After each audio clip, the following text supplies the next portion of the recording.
Prosseguindo. Aí estão falando agora da segunda parte dessa dinâmica, que seria Ciro Gomes nisso aí. Riso, você tá a par do Ciro? Então, bota a notícia aí. André Sadi veio com a notícia. Ala do Centrão defende Ciro Gomes como vice de Tarcísio em 2026, tá? Então, segundo o blog apurou, Ciro foi evento do PP e União Brasil. Do evento do Pepuni? Pepuni. Ciro Gomes foi evento do Pepuni. Plano do Centrão é apoiá-lo no Ceará e depois lançá-lo vice de Tarcísio pela União para dar mais força ao governador paulista no Nordeste. Não sei como vocês estão vendo isso. Assim, tem uma ideia de que o Ciro Gomes realmente vai concorrer. Estavam falando que ele concorria pelo PSDB. Ele fecharia com o PSDB e seria candidato ao governo do Ceará com o apoio dos bolsonaristas para desbancar o bloco petista ali. Em tese é uma aliança exótica, mas formidável. Sempre lembrando, tá? Que todos os bolsonaristas do Ceará que eu conheço, Carmelo Neto, que tá pra alterar o nome dele pra Carmelo Bolsonaro. Sim. Todos esses caras, né, eles entraram pra política e diziam que iam acabar com o coronelismo do Ciro Gomes no Estado. Hoje eles já se tornaram cabos eleitorais do Ciro Gomes. A menor, né? Uma posição menor que a do próprio Ciro.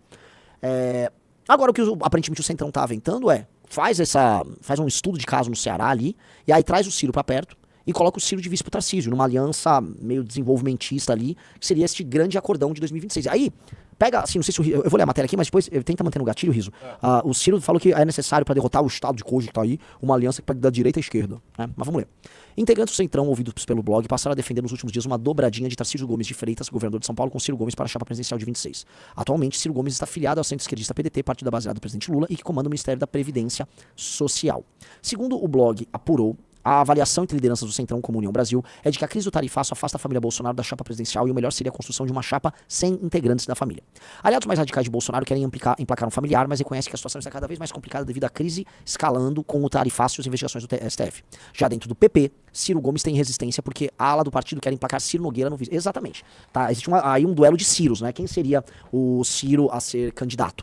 Tá? O Nogueira ou o Gomes? Tá? O Ciro Nogueira, cara, ele não vai querer morrer na praia. O Ciro Nogueira, ele tá fazendo todo o trabalho de articulação pro Tarcísio, Riso, desde assim, do final de 22. Do final de 22 para 2023 ele já tá trabalhando, já se indispôs com o Kassab, teve brigas com o Kassab, tentou puxar o coisa pra perto, quer lançar o Derrite como candidato ao governador. Ele tá fazendo tudo o que precisa, arranjando, montou o Pepuni, aproxima daqui, puxa um dali, vai atrás do André Esteves. O Ciro Nogueira, ele é o pai da candidatura Tarcísio. Ele quer ser o vice. O grupo que quer o Ciro Gomes entende que você conseguiria fazer uma super aliança no... Na verdade, tá? Se o Ciro Gomes, aliado com o Tarcísio, vira ali o Ceará, e esse é um ponto, né? Pela própria dinâmica de que um voto virado vale 2, vocês sabem disso, né? Um voto virado vale 2. Se eu tô ganhando uma votação de 10-8, e aí o Riso tá votando em mim, e não no Tarcísio, e aí não no Aloísio, e o Aloísio vai e vira o Riso, eu do 10 vou pra 9, o Riso de 8 vira 9. Vocês entenderam? A diferença que era de 2 vai pra 0. O voto virado vale 2. Então você ir lá pro Ceará virar votos com o Ciro parece ser uma ideia interessante. O ideal nesse sentido era tentar buscar um cara que tinha conversa com a Bahia pra vice, porque a Bahia é o maior estoque de votos petista, e aí talvez na Bahia ali você conseguisse reverter o jogo pro antipetismo. Talvez a grande alternativa seja construir um vice baiano com voto na Bahia. Mas eu não sei quem poderia ocupar essa posição. Definitivamente não dá pra dizer quem seria. Você acha que você está olhando? Você acha que seria o Assemineto? Eu sugeriria o Assemineto. O Assemineto, boa parte dos votos dele já são votos que votam no Lula e nele. E os outros votos que votam nele já são caras que votariam no antipetismo de qualquer forma. Você tinha que pegar alguém que avançasse naquele eleitor. Entendi. Entendeu? O Ciro avança. O Ciro avança nesse eleitor. Pelo menos eu sinto que o Ciro ele tem essa capacidade de avançar, de buscar o eleitor. Então, né? Vamos lá. Eu queria somar aqui. Eu acho que um desenho para 2026, Ciro Gomes Tarcísio, tá? Traria talvez a maior chapa a maior coligação feita, talvez, em termos pós-88. Eu não sei se é a maior em número de partidos, porque a Dilma em 2010 contou com uma coligação gigantesca, 14 também. Mas se a gente contar que sim, o cara teria Republicanos, União Brasil, talvez, acho que não, PDT não. Republicanos, União Brasil, PSDB, Podemos, MDB, PP. Eu já falei União Brasil? Acho que não, né? PP, União Brasil, PL. E esses aí são de longe os maiores partidos do Brasil. Aí pode pegar uns nanicos, um PRD entraria na brincadeira. Tô esquecendo de mais alguém. PSD entraria. Cara, seria de longe uma coligação, não só em termos partidários gigantesca, mas teria uma coligação de forças para meio que fazer assim, chegamos num consenso de como resolver o Brasil. E aí, na cabeça deles, entregar um presidente da República com muito poder institucional, com muita força nos estados, para ele poder, basicamente, enfrentar o STF nesse balde de forças. Por que eu acho que isso não aconteceria? Eu já coloco aqui. Porque esse presidente da República ficaria ele próprio dependente de uma outra força que eles não estão, obviamente, colocando como parte do problema, eles estão colocando como parte da solução, que é o Centrão. Quem disse que um presidente da República cuja chapa seria toda construída com o Centrão e toda construída com oligarcas e políticos corruptos dos interiores do Brasil, ele teria meios de ação e força para mudar alguma coisa? A gente sabe que o escândalo do Mensalão surge porque o PT queria comprar parlamentares. Depois, no Petrolão, ele começou a comprar parlamentares e partidos inteiros em escala. O Temer teve graves problemas com o Congresso, a Dilma teve graves problemas com o Congresso, o Bolsonaro teve graves problemas com o Congresso. E isso antes do STF virar um problema. Então, o Congresso, o Baixo Clero, o Centrão, seriam eles próprios, se você monta uma construção fechada neles, seriam eles próprios um problema. E um problema gigante. Qualquer presidente que ganharia num arranjo desses, ele iria para a presidência da República num super acordão centrônico, e aí você ia tocar o Brasil mais ou menos do jeito que o Brasil já é tocado. As grandes mazelas e feridas brasileiras seriam tratadas por esses caras.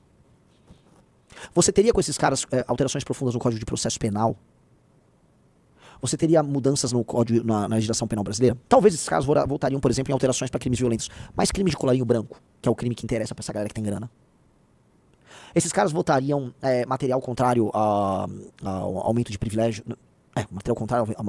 Eles entrariam na PEC do Kim. O Kim tá com um problema para conseguir apoiadores do Centrão para assinar a PEC dele. Puta que pariu. Vocês veriam o Centrão, por exemplo, mexendo em reformas fundamentais pro Brasil, uma reforma administrativa que diminua o número de municípios, por exemplo, que é central para isso, ou uma reforma administrativa que mexa nos aumentos salariais do funcionalismo, que mexa no topo do funcionalismo, incluindo o judiciário, que é onde o Centrão tem a maior parte dos problemas. Vocês veem isso acontecer? Não.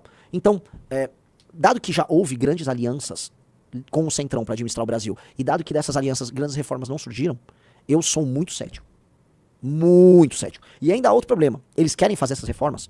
Uma aliança Tarcísio Gomes, ó, dá até pra você fazer uma fusão. Aliança Tarcísio Gomes, que hoje por enquanto é Tarcísio Nogueira, ela teria essa vontade? Um cara já botou aqui, ela mexeria nas emendas parlamentares? Mexeria ou não mexeria? Elas diminuiriam ou aumentariam o poder justamente dessa malta de vagabundo que opera em nome do Centrão, que extrai dinheiro de prefeituras com contratos irregulares, que desvia a verba de emenda, que compra a volta da população?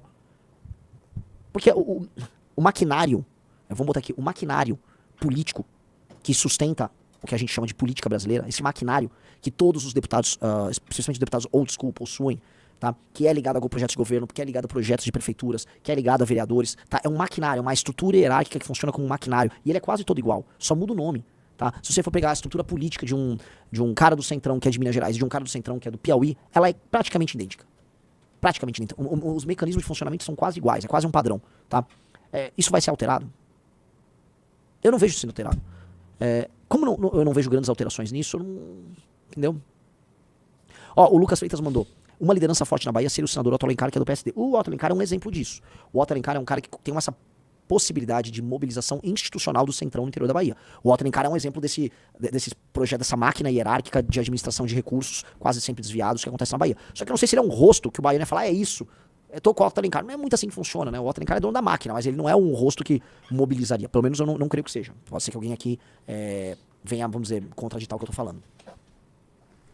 Pessoal, like na live. É importante que você deixe seu like na live para ajudar essa live a crescer. Like na live. O Melk Castro Alves disse, nem no Pacto Federativo ia mexer? Não, essa galera jamais mexeria no Pacto Federativo. Até porque o projeto eleitoral dele seria construído justamente por esses elementos do Centrão, e eles teriam como sócios majoritários esses caras do Centrão. Gente, um cara como o Ciro Nogueira como vice, como principal articulador, junto com outro cara como Valdemar da Costa Neto, junto com outro cara como Gilberto Kassab, junto com outro cara como Rueda, Antônio de Rueda, definitivamente a última coisa que esses caras vão querer mexer é no Pacto Federativo e na estrutura patrimonialista do Estado brasileiro, porque eles são isso. Eles são isso.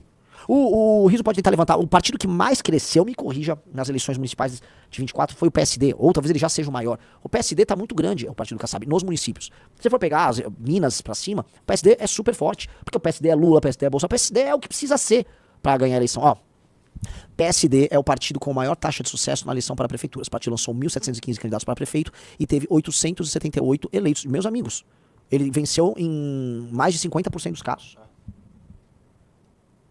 O PSD acertou com mais de 50% dos casos.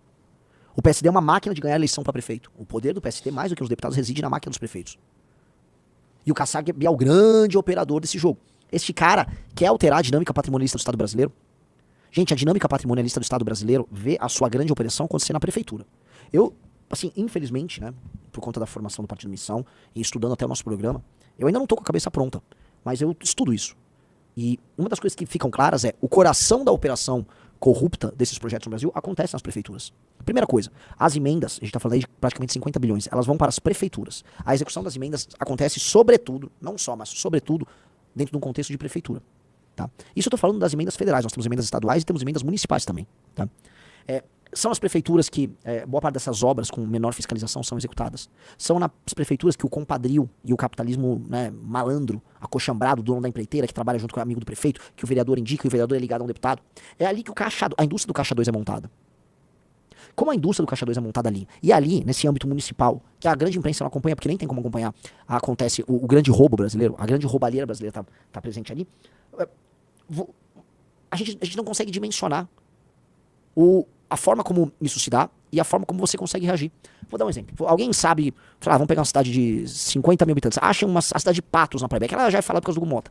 Mas se eu pegar uma cidade perdida na Paraíba, ou se eu pegar uma cidade perdida, sei lá, interior de São Paulo, uma cidade no Vale do Ribeira, você sabe de quem são os jornais da cidade? Você sabe ligado a quem são as rádios da cidade? Em cidades pequenas, quase sempre, os veículos de imprensa, que deveriam supostamente fazer a fiscalização dos políticos, eles são ligados a um político local ou a um político de fora do estado. Isso já é assim faz tempo. Esses caras vão ficar fazendo uma fiscalização séria do erário? Ainda mais porque nesses municípios, 7 barras ali, né? Ainda mais porque nesses mesmos municípios, o que você tem? Os prefeitos, os vereadores são quase sempre governistas. Nós temos uma vereadora na cidade de Chapada Gaúcha, no norte de Minas Gerais, a Luana. A Luana, acho que ela é a única vereadora de oposição. Em Pouso Alegre, Minas Gerais, eu tô falando de uma cidade já com algum grau de industrialização, com uma história já bastante rica, Pouso Alegre, no sul de Minas. O Russo é nosso vereador, acho que é ele mais um na oposição. Há essa tendência de todo mundo ser situação. E em cidades bem pequenas, todo mundo é situação, todo mundo tá com o prefeito. A lógica de fazer oposição, ela nem tá muito instalada na cabeça de ninguém. Num jogo desses, ali que a roubalheira acontece. Aí você fala, mas não é muita roubalheira, elas estão processando, né? Vamos lá, processando emendas. Quando eu tô falando processar, não tô falando processo jurídico, tô falando do processamento. Tô falando que o maquinário político que processa dinheiro e estrutura para a campanha. Cada município está processando dinheiro para uma operação que vai acontecer em ano eleitoral, em termos permanentes. Então são os caras apariguados na máquina pública, é o dinheiro que é desviado em determinadas obras, são as propinas que são pagas para obter alguns contratos, e isso é distribuído para essa máquina política. Esse dinheiro que é distribuído para essa máquina política vira caixa. Esse caixa fica disponibilizado para o processo eleitoral para funcionar como caixa 2. E aí é no processo eleitoral como caixa 2 que você vai tocando essa máquina. É assim que os grandes coronéis vão fazendo. Então quando um político dispõe, por exemplo, de um deputado federal, ele dispõe de um deputado estadual aliado a ele, por exemplo, o Kim e o Guto são parceiros, certo? É que como o voto deles é espalhado e como eles são honestos, eles nunca vão operar dessa maneira. Mas as emendas deles atuam de modo a, vamos dizer, defender ideias ou atender bem a população. É isso que acontece com as emendas. Para um cara que é um deputado convencional do Centrão, que tem seu deputado estadual ligado a ele, e que tem uma série de prefeitos que recebem emendas dele, que ele participa da eleição, ele elege prefeitos e vereadores, esse cara vai usar a prefeitura que ele ajudou a eleger e os vereadores ligados a ele como parte dessa máquina para obter dinheiro para eleger ele e dar força para ele, lá, eleito, mandar dinheiro para emenda. Vocês entenderam o que é um ciclo? Digite 1 se vocês entenderam o que é um ciclo. Isso é muito importante. Like na live. Entender o ciclo? Entender o ciclo ou não? Se você não entender esse ciclo, você não entendeu mais nada. Se você não entender esse ciclo, você não entendeu mais nada, tá? A gente precisa, na hora de fazer uma análise completa do que é o sistema político brasileiro, e na hora da gente falar, por exemplo, de uma reforma política, a gente tem que mudar essa lógica. Essa é a lógica que sustenta a corrupção no Brasil. E mais do que a corrupção, essa é a lógica que sustenta, inclusive, os péssimos serviços públicos, que mantém muita gente na pobreza, que mantém cidades com péssima cobertura de esgoto, péssima cobertura de internet, hoje é uma coisa muito importante, educação muito ruim, serviços de saúde e segurança pública muito ruins. Tudo isso é ruim, tudo isso não dá. Acho, tá? Aqui vem minha suposição. Como a imprensa tem uma certa preguiça em falar dos agentes do Centrão, porque dá bem menos hoje na internet, bem menos audiência você falar de um político do Centrão do que você falar de um escândalo ligado à esquerda, de um escândalo ligado à direita, porque tem operadores muito mais barulho em redes sociais. Acho que esses caras vão passando incólumes. E com o fim da Lava Jato, tá? E com a canseira que o brasileiro teve no combate aos escândalos de corrupção, meio que ficou liberou geral. Por que eu dei essa volta? Vamos retornar à candidatura Tarcísio Gomes ou Tarcísio Nogueira. Uma candidatura dessas é uma candidatura que se fia e se vale nessa máquina.